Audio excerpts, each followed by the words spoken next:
time management, prioritize, have a calendar, make friends, be organized.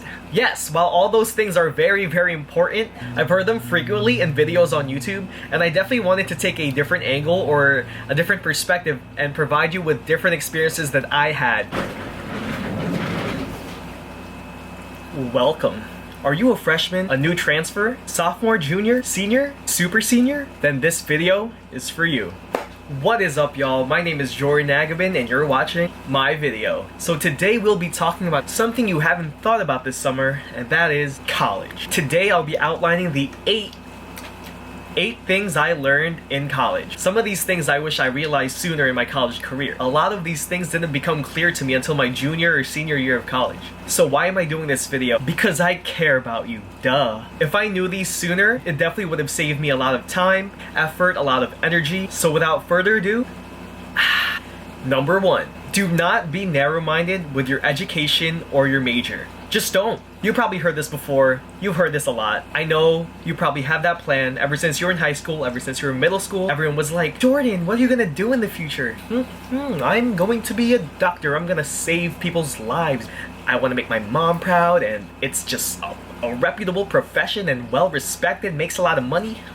You can't go wrong with that, right? Wrong. This is something I wish I realized early on. I really did think I was going to be a PA, Pennsylvania. PA as in physician's assistant. It's definitely something my mom has embedded in me ever since I was a kid, all throughout school. But you know, having this tunnel vision and thinking that you have to follow through with the plan you set out to embark on since you were young or even in high school, it really limits your opportunities and it limits your exploration to what else is out there. Of course, being a doctor is amazing. Being a PA, a physician assistant, is amazing. But if it's not for you, it's not for you. And if your plans don't work out, I am here to tell you that is okay. It's not the end of the world. Your parents will understand if you talk to them and you be honest with yourself and you realize that it's not for you. A lot of people try to continue the careers that they set when they were children because I feel like it creates this kind of amazing story like, oh, I wanted to be this since I was so young, you know. At the age of 10, I was giving my friends injections. And even though those stories do exist and they are pretty amazing, if it's not in your heart, if it's not your passion, if it's not what you love to do, at the end of the day, you're going to suffer. So please don't be narrow-minded. College is all about exploration, trying new things, and that's not just limited to these social possibilities, social life, but also your education, your future. For me, I found psychology. You'll see in one of my later videos why I love psychology so much and why I think psychology could be a major you could consider. Number 2, being in a club or an organization in college is just as valuable, if not more, than your college education. Hear me out. I know you're probably saying, you're crazy, college clubs never got me anything. I go to college to take credits, to get my degree. I do want to share what I learned from it. So as many of y'all may know, I was very heavily involved in my Filipino club in college. Thank you, pal. Thank you, D3. Shout out to you once again. Early on, this is really what solidified my foundation in college. It really found me a home on my campus. So one of the greatest things that came out of being a part of a club or an organization was the friendships that I created. Being involved in some sort of club is definitely going to give you more opportunities as opposed to just kind of floating around. It gives you more direction, more motivation, positive, good peer pressure to get involved in more things. Sometimes we all just need that extra push to get out of our comfort zone, and I think that's the value that these clubs can provide. But that is just on the basic level. If you want to take it up a notch, I highly recommend joining your club's e-board, short for executive board or whatever they call it in other clubs or organizations. They might call it student government, stuff like that. Prior to me joining a club, I didn't even know what a leader was. A leader? 16 fluid ounces? Honestly though, in high school, I never cared about student government or clubs or being the one responsible, really. I always thought that why would I prioritize things like that when I have my education to worry about? But leadership isn't taught in classes. And even if they are taught in textbooks, there's no better way to learn than by actually doing it. Please highly consider running for your club's executive board, your organization's government. It has taught me so many things, from communication skills, from networking, from being able to talk to different types of people, being able to make new connections, and learning from other leaders from other clubs, other organizations. You know, being a leader is more than just a title. It teaches you how to keep your team motivated. So being in an e-board position where people rely on you to carry things out, it's a huge responsibility and it's a huge challenge. My experiences with my college club has put me in such a better place, has instilled so much confidence in myself that I am able to become a leader in all aspects of my life. And believe it or not, this guy became president of the frickin' Philippine American organization at City College. Thank you. Number 3. You do not need to go to an expensive school. Money! You do not need to go to an expensive school. I'm honestly grateful that I've had the opportunity to experience both a private university and a public college. For me, what I experienced, at the end of the day, you're there to get a degree. And as long as your school is valid, gives legit degrees, sure, there are certain instances. Some schools specialize in certain things, and if you definitely know you want to enter that field, if you have a great scholarship, go for it. But if you're still kind of exploring, it is okay to pick the cheaper college. So if you didn't get into your dream college, you want to go to this college but you can't afford it and you have to go to another local state public college or city public college, that is okay. It might be even better. First of all, you're saving a ton of money. As long as you got your degree, then you can go pursue higher education in the college that you desire. At the end of the day, it's not the college you go to, but it's how much hard work you're putting in. How much are you willing to learn? It's all on you. It's all on you. It's all on you. It's not the college that you go to. And all that money I scattered around, don't worry, you don't have to rob me, because that's going straight to my student loan debt for that 1 year I went to private university. I still loved it though. I'm glad I had that experience. Number 4. Build lifelong relationships with at least 1 or 2 of your professors. I love you. Nah, but seriously, building that relationship with at least 1, honestly just 1. If you can get 2, that's even better. But if you build that relationship, and I'm talking about like this close, hyper-focused relationship with this 1 professor that you really vibe with, that really cares about you as a student, one that is passionate about teaching, it'll help you so much in the long run. Obviously, you should try to be on the good side of all your professors, build some sort of relationship with all your professors if you can. And I'm talking long term here. If you can develop a relationship with a professor that lasts beyond college, that is, you're in a great spot. You have someone who is vouching for you, knows your academic abilities, who knows your work ethic, and because they've known you for this long period of time, they're better able to write you recommendation letters, strong ones, then you'll be thankful later on. In one of my classes senior year, I visited one of my professors on the first day after his class, and I just discussed my goals and dreams with him, and we had this amazing conversation, and we still keep in contact today. But the earlier you can develop that relationship, the better off you will be. Number 5. Give me 5. Make friends with upperclassmen. It really helps to have that guide, especially if you're a freshman or a new transfer to a school and you're not familiar with the environment, how to navigate everything. So me personally, I had trouble printing at my school. It's honestly super complicated. You have to log into different things. Like, wow, this ties in a little bit to being a part of a club. There's a lot of older members there. There's a lot of resources. If you're able to have a friend that's an upperclassman, they can definitely show you the ropes. The ropes. The ropes.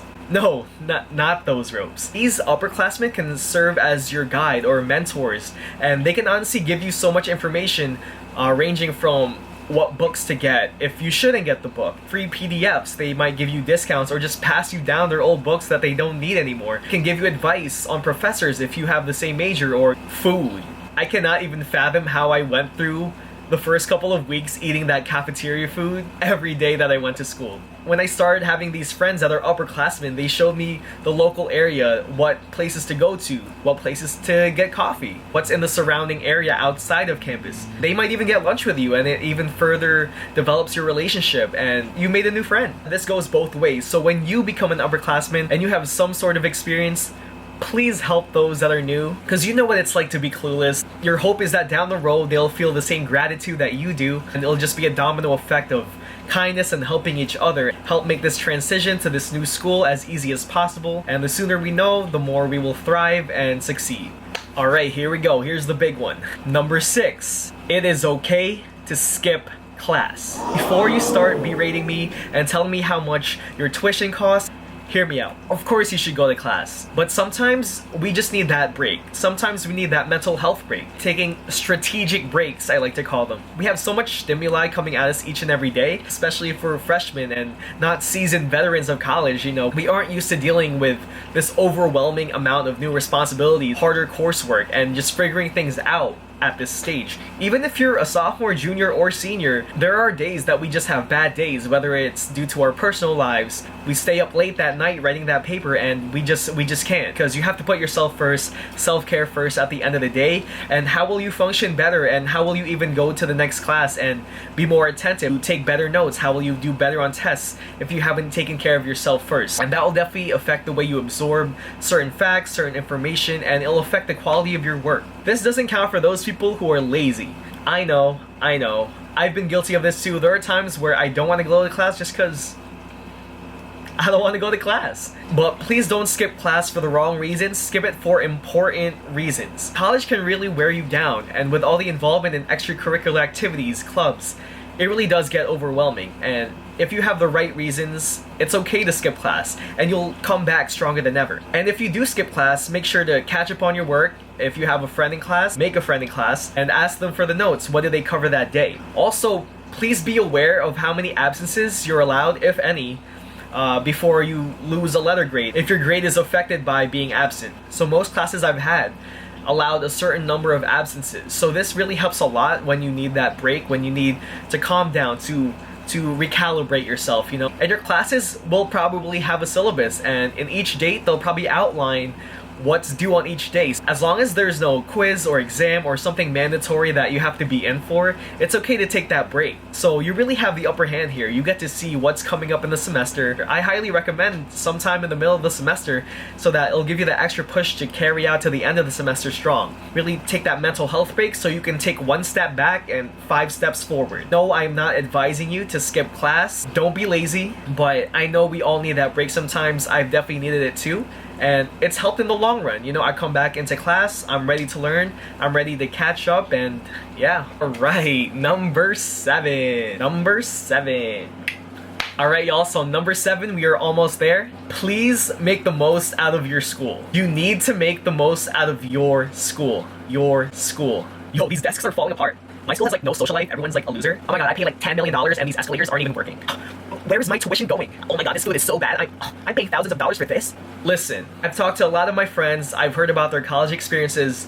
There is no perfect college because all of us have different expectations, all of us have different needs, and there's no one size fits all for college. There'll always be some little thing we can pick out, like, oh my gosh, I'm paying so much money, why is this a thing, why is this happening? Colleges have their flaws, and you have yours too. And I think the sooner you realize that, the sooner you can take advantage of what your college does have to offer. For me personally, I found a paid internship through my college just by digging out and looking at flyers and really actively seeking these opportunities. Sometimes they're handed out to you, but you really have to work hard, find out where they are, talk to people, talk to faculty, and they'll direct you to these opportunities. Honestly, I like having to seek out these opportunities better because outside of college, you know, you're on your own. Instead of complaining about the little things, like sure, they might bother you, they might be little annoyances, they may not cater to your every need. Please take advantage of all your college does have to offer. At the end of the day, your ultimate goal is to get a degree, and as long as your college provides some sort of degree upon completion, you're set. You can learn a lot of skills along the way and realize that not everything is handed to you on a silver platter. For me, that paid internship has carried me so far. It's always been an experience I could talk about in job interviews that I had afterwards. And the fact that it was paid, y'all, yeah. If you just keep complaining and seeking out the negative and nitpicking things that don't even matter overall, at the end of the day, that internship will sail. Alright, we are at our last one, number 8. 888 tayo'y mag ocho ocho. Once again, before I go on, thank you so much for watching this video. I appreciate it if you watched this far. Drumroll, please. Please enjoy the freaking moment. So that might have been not so different advice. I cannot stress this enough. The memories you make in college are everlasting. The experiences are so unique. Every moment is fleeting. Every moment is ephemeral. Yeah, that's right. SAT vocabulary. I highly suggest to really learn a lot about yourself. You know, find out what makes you tick, what excites you, what makes you mad, what makes you angry. It's all about self-awareness in the end. Challenge yourself. Try saying yes to things as much as you can. I think it's important to know our limits to see how much we can actually handle, and we don't really realize that until the pressure is on and we experience the stress and everything falls apart. And even though I don't want your lives to fall apart, I think college is the perfect time to really just push against the boundaries, take high risk, and realize how much workload, how much you can take. That'll help you in the long run because at least you know your limits. That also applies to drinking, but we won't talk about that. And each of us is different, and that's the beauty of it. So it's really about self-awareness, self-growth, realizing what works, what doesn't work, really experimenting with yourself and seeing what am I capable of in college, what am I not. Absorb as much as you can from the environment, whether it's the people that you meet, the people that you like, the people that you don't like. Do things out of your comfort zone. Just go for it. Do things you're hesitant about, because this is definitely the time period to do that. To explore everything as much as you can really early on and be well equipped for your future. Because just like that, it'll all be over. Thank you for watching this video. If you watched it all the way till the end, thank you so much. I do appreciate every second of attention that you're able to provide to me. If you know people like relatives, siblings going into college and could really use this advice, could really use these perspectives, definitely pass along this video. If you love my content so far, please subscribe. I've got a lot more college related videos since it's the most recent and fresh in my mind. If you like this video, please actually like this video. If you have anything else to add on or anything else to elaborate on, definitely hit me up in the comments and I'll see you soon. Ayo'y mag 8-8